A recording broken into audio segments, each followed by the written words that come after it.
Anda berada, kita akan mengikuti sebentar lagi saat teduh bersama. Saya mengajak kita semuanya untuk menyediakan hati dan pikiran kita untuk memuji, menyembah Tuhan, dan mendengar firman Tuhan yang adalah kekuatan bagi jiwa kita. Sebelum mulai, saya mengajak kita semuanya untuk tundukkan kepala, kita berdoa bersama dimanapun Anda berada.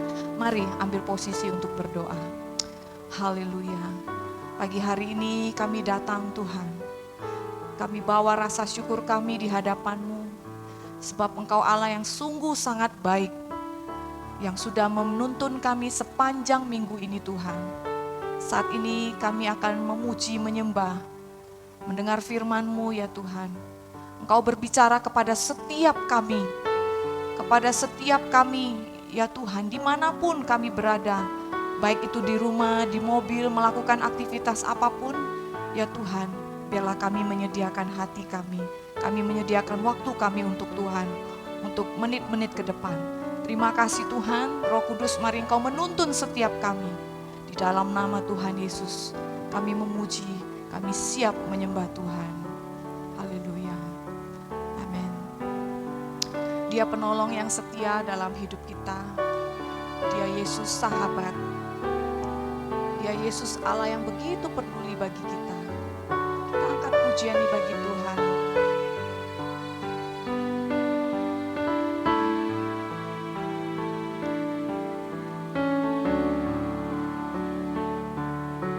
Sama-sama kita katakan.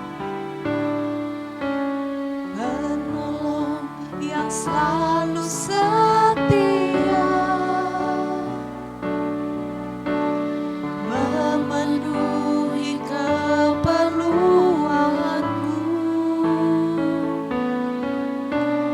tak pernah Dia mengecewakan.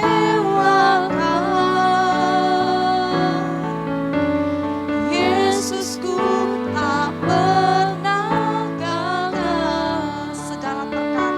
Segala perkara dapat ku tangguh di dalam Dia yang memberi kekuatan.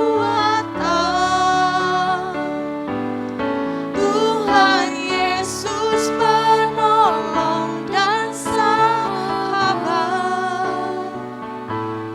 tetap percaya Tuhan setia.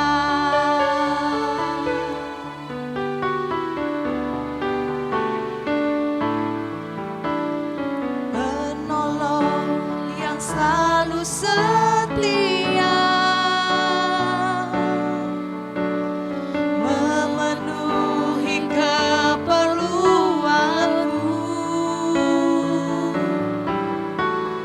tak pernah Dia mengecewakan.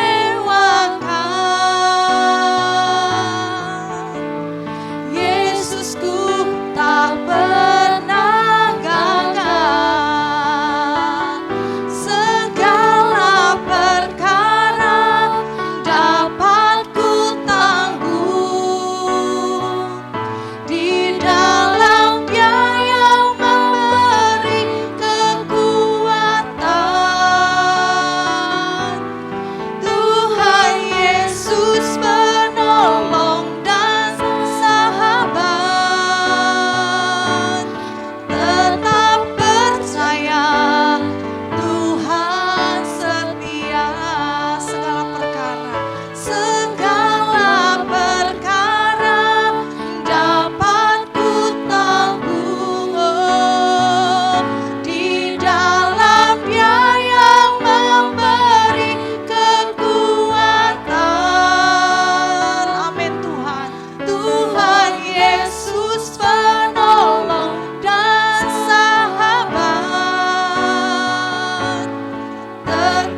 Bapa yang luar biasa. Engkau penolong yang setia dalam hidup kami.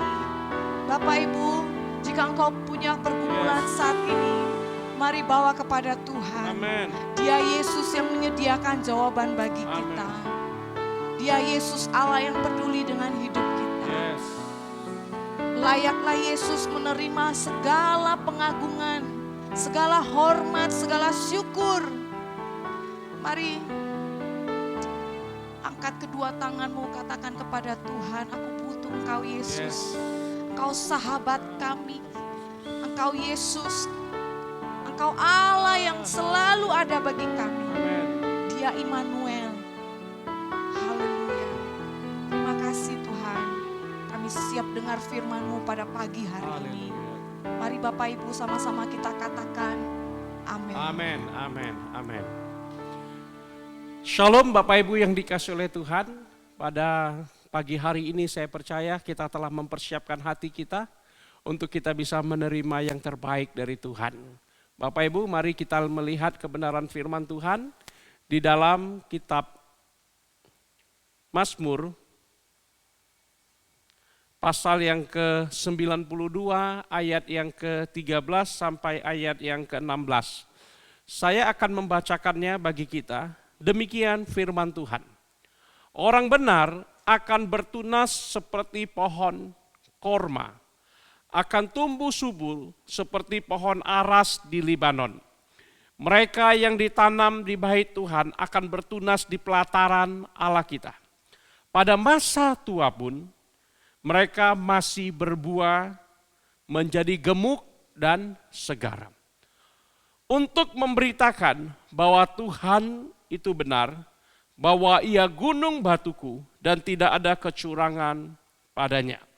Bapak Ibu yang dikasihi oleh Tuhan, pada pagi hari ini kita akan melihat dari analogi yang diceritakan di dalam kitab Mazmur tentang orang percaya, yaitu tentang pohon korma. Bapak Ibu, mari kita belajar dari pohon korma yang disampaikan oleh pemazmur dan pada pagi ini kita renungkan bersama-sama. Jadi Bapak Ibu yang dikasihi oleh Tuhan, Alkitab penuh dengan analogi-analogi, penuh dengan gambaran-gambaran yang diberikan dalam kehidupan orang percaya. Dan kita bisa belajar dari flora fauna yang diceritakan oleh Alkitab. Dan salah satu yang dibahas adalah bahwa orang percaya bertunas seperti pohon korma dikatakan. Ada apa dengan pohon kurma? Bapak Ibu yang dikasihi oleh Tuhan, dengan cepat saya ingin kita melihat keistimewaan pohon kurma. Nah yang pertama Bapak Ibu, paling tidak saya menemukan ada 3 keistimewaan yang saya ingin sharingkan pada pagi hari ini dan menjadi berkat bagi kita. Yang pertama Bapak Ibu yang dikasihi oleh Tuhan, keistimewaan pohon kurma adalah pohon yang dapat hidup di tengah kesulitan. Jadi pohon kurma adalah salah satu dari sedikit pohon yang bisa tumbuh di padang pasir, di wilayah yang tandus, gersang, dan sering mengalami badai yang ganas. Tapi pohon kurma tetap bertumbuh dan menjadi pohon yang sangat tinggi, sangat besar, dan akhirnya menghasilkan buah, dan buah itu terus dan menerus berbuah dalam kehidupan pohon kurma. Bapak Ibu yang dikasihi oleh Tuhan, kalau kita melihat pohon kurma adalah pohon yang saya pakai istilah orang Medan, pohon yang tahan banting. Itu dia ya, saya masuk istilah Medan, tahan banting katanya ya. Dan mampu hidup di tengah kesulitan. Jadi Bapak Ibu yang dikasihi oleh Tuhan, pohon korma adalah pohon yang bukan hanya seperti pohon-pohon biasa, tapi telah teruji kemampuannya, telah teruji kualitasnya.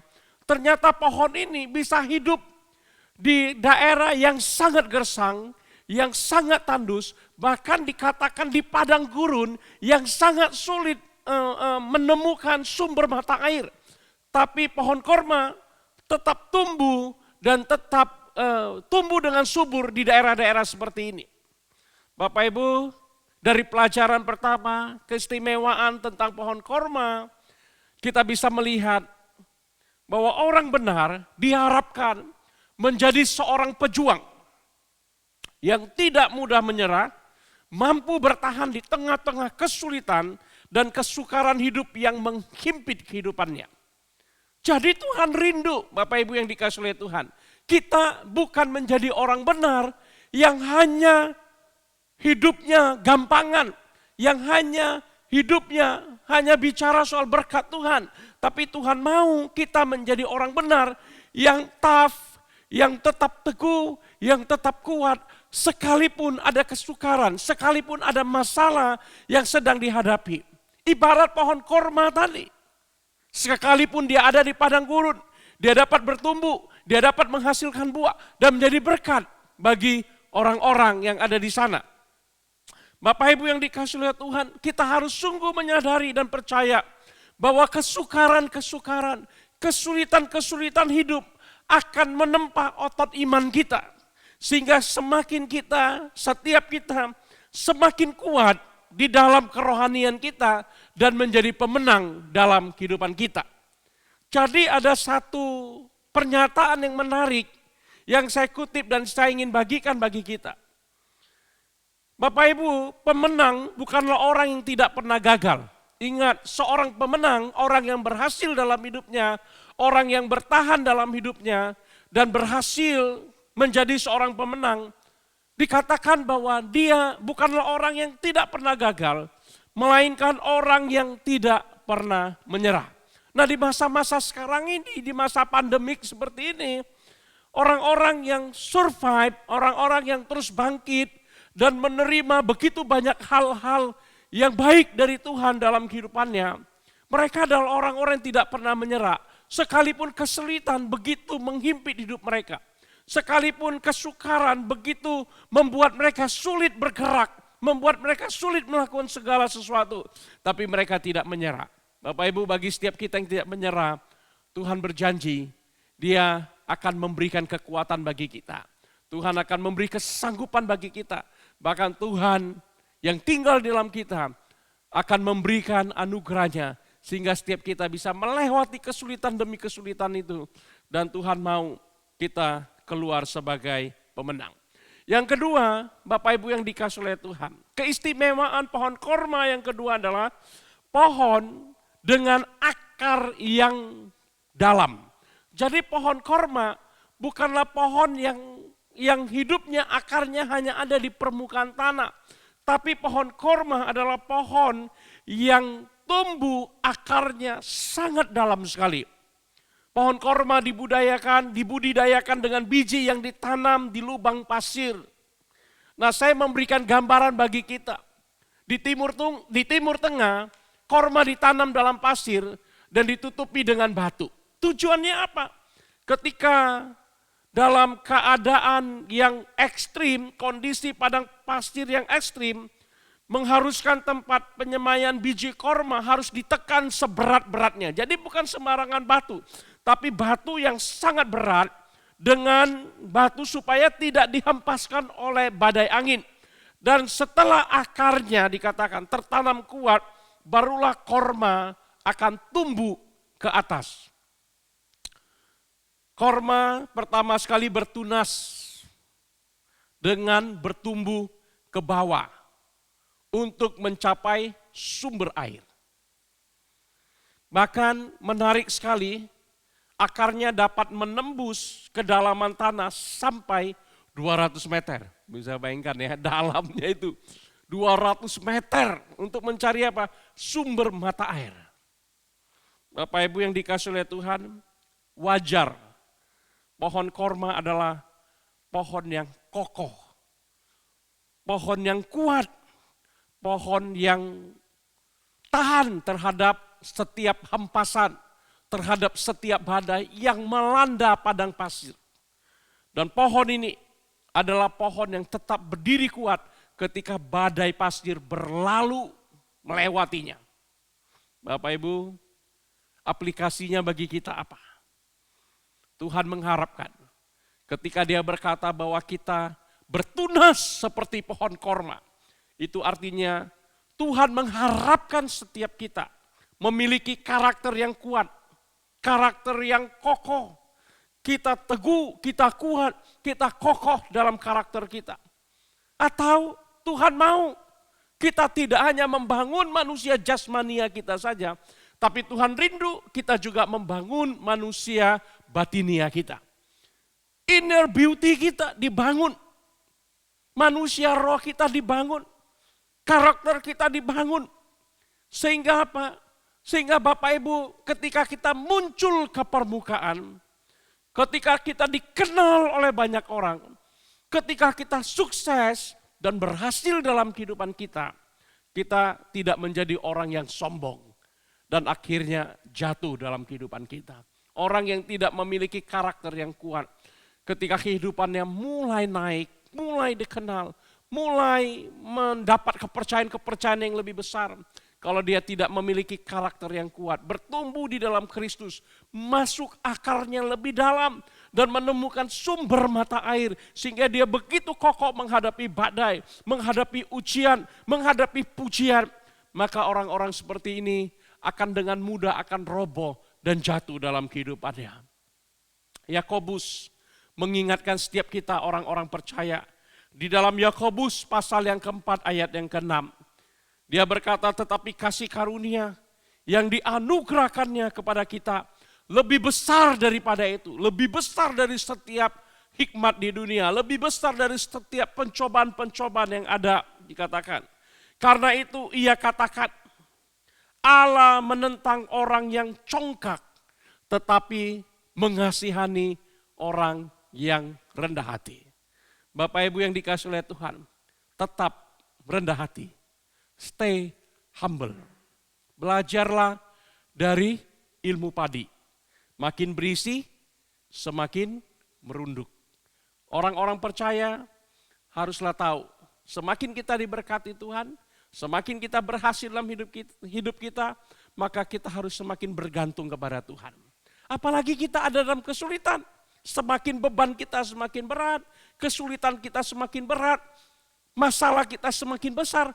Di sanalah waktu yang tepat kita mulai menancapkan akar-akar kita lebih dalam lagi sampai kita menemukan sumber sejati dalam kehidupan kita, yaitu kebenaran dalam firman Tuhan, yaitu Yesus Kristus Tuhan, sehingga kita ketemu dengan sumber yang memberikan kekuatan bagi kita. Bapak Ibu yang dikasihi oleh Tuhan, keistimewaan ketiga yang terakhir dari pohon korma adalah pohon ini merupakan pohon yang tidak pernah berhenti berbuah. Memang Bapak Ibu, pohon korma lama berbuah. Pohon korma paling tidak bisa dinikmati buahnya pada usia 8 tahun. Jadi usia 8 tahun kita baru bisa menikmati buah korma. Itu artinya butuh proses yang panjang bagi pohon korma untuk bisa menghasilkan buah. Tapi menarik Bapak Ibu yang dikasihi oleh Tuhan. Setelah itu dia akan terus berbuah sampai seumur hidupnya. Berapa usia pohon korma? Rata-rata pohon korma mampu bertahan hidup sampai 100 tahun. Wow, usia yang sangat tua sekali. Dan tidak pernah berhenti menghasilkan buah pada masa hidupnya. Jadi Bapak Ibu yang dikasihi oleh Tuhan, sebuah catatan yang diberikan bagi kita bahwa buah yang dihasilkan setiap tahunnya oleh satu musim pohon korma itu sekitar 100 kilo. Sangat banyak sekali Bapak Ibu. Dan aplikasinya bagi kita apa? Aplikasinya adalah kita menemukan banyak orang yang tidak bisa berbuat apa-apa ketika masih muda. Bahkan tidak mau berbuat apa-apa. Tidak bisa dan tidak mau berbuat apa-apa. Dan tidak bisa berbuat apa-apa lagi setelah mereka tua dan pensiun. Jadi bukan hanya masa muda tidak menghasilkan, di masa pensiun ya di masa tuanya pun tidak menghasilkan. Tapi Tuhan rindu. Setiap kita sebagai orang percaya diharapkan menghasilkan buah sejak masa muda kita. Amin ya. Dan terus berbuah sampai masa tuanya. Mazmur 92 ayat 15 berkata, pada masa tua pun mereka masih berbuah menjadi gemuk dan segar. Orang percaya adalah orang yang terus berbuah seumur hidup mereka. Sehingga dalam kehidupan kita, nama Tuhan Yesus Kristus dipermuliakan. Bapak Ibu, pada pagi ini dari pelajaran pohon korma, kita diingatkan bahwa Tuhan mau kita memiliki spirit, ya, roh yang mau berjuang dalam setiap kesulitan kita. Dan kita harus benar-benar sebagai orang percaya, bukannya orang percaya yang hebat di atas permukaan, tapi di dalam diri kita memiliki karakter yang kuat. Kita bertumbuh di dalam Kristus, kita tertanam lebih dalam di dalam sumber yang benar, yaitu dalam kebenaran firman Tuhan dan di dalam Yesus Kristus. Akar kita semakin dalam dan kita terus menghasilkan buah-buah yang bermanfaat bagi orang-orang sekitar kita dan menjadi berkat. Dengan tujuan tadi dikatakan di ayat yang ke-16. Tujuan dari semuanya adalah untuk memberitakan bahwa Tuhan itu benar, bahwa Ia gunung batuku dan tidak ada kecurangan padanya. Mari Bapak Ibu, kita datang kepada Tuhan, kita berdoa bersama-sama. Bapa, kami kembali datang di hadapan-Mu Tuhan. Kami bersyukur bahwa kasih-Mu begitu besar dinyatakan dalam kehidupan kami. Bahwa anugerah-Mu Tuhan begitu besar telah diberikan bagi kami. Hari ini Tuhan kami belajar dari pohon kurma yang mengajarkan kami sebagai orang percaya. Bahwa setiap kami Tuhan haruslah memiliki roh yang tidak pernah menyerah menghadapi setiap kesulitan hidup. Bahkan Tuhan kami menjadi orang-orang percaya yang tahan banting sekalipun kesukaran yang ada menghimpit kami. Kami akan terus bertumbuh Tuhan, akar kami akan masuk ke lebih dalam lagi dan kami menghasilkan buah bagi kemuliaan nama Tuhan. Sehingga dalam kehidupan kami nama Tuhan Yesus Kristus dimuliakan. Bapak Ibu yang dikasihi oleh Tuhan, mari buka hatimu dan biarkan Roh Kudus bekerja. Hari ini kalau engkau merasa tidak mampu, hari ini engkau merasa gagal dalam hidupmu, hari ini sepertinya usahamu menjadi sia-sia, waktunya engkau datang kepada Tuhan. Tuhan menciptakan engkau, Tuhan menyelamatkanmu supaya engkau bertunas seperti pohon korma yang terus menerus menghasilkan buah dalam hidupmu dan menjadi berkat bagi orang lain. Engkau diciptakan dengan kekuatan yang hebat untuk menghadapi setiap kesukaran, kesulitan dalam kehidupan ini. Dan engkau diciptakan untuk engkau terkoneksi dengan Kristus. Pada pagi hari ini, kalau engkau rindu didoakan, mari angkat satu tanganmu di hadapan Tuhan, satu tangan lagi letakkan di dadamu. Saya akan berdoa bagi engkau. Haleluya. Bapa, hamba berdoa Tuhan, untuk setiap anak-anakmu yang meresponi firman-Mu, kuasa Roh Kudus bekerja. Kuasa Tuhan Yesus Kristus, kekuatan dari Allah mengalir dalam kehidupan anakmu. Sebab Tuhan pada hari ini kami diingatkan bahwa kami seperti pohon korma Tuhan yang akan terus kuat menghadapi setiap tantangan hidup. Setiap kesulitan tidak akan membuat kami mundur, tapi membuat kami semakin bertumbuh kuat di dalam Tuhan dan mengalami kemenangan di dalam Kau Tuhan. Terima kasih Tuhan, berkati setiap kami agar akar-akar iman kami semakin masuk lebih dalam lagi untuk mengenal janji-janji-Mu dan terus-menerus terkoneksi dengan sumber, yaitu Yesus Kristus yang memberikan segala yang kami perlu dalam hidup kami. Dan selanjutnya Tuhan, hidup kami menjadi berkat bagi orang lain. Terima kasih Tuhan, berkati setiap anak-anak-Mu. Di dalam nama Tuhan Yesus yang hidup, kami berdoa.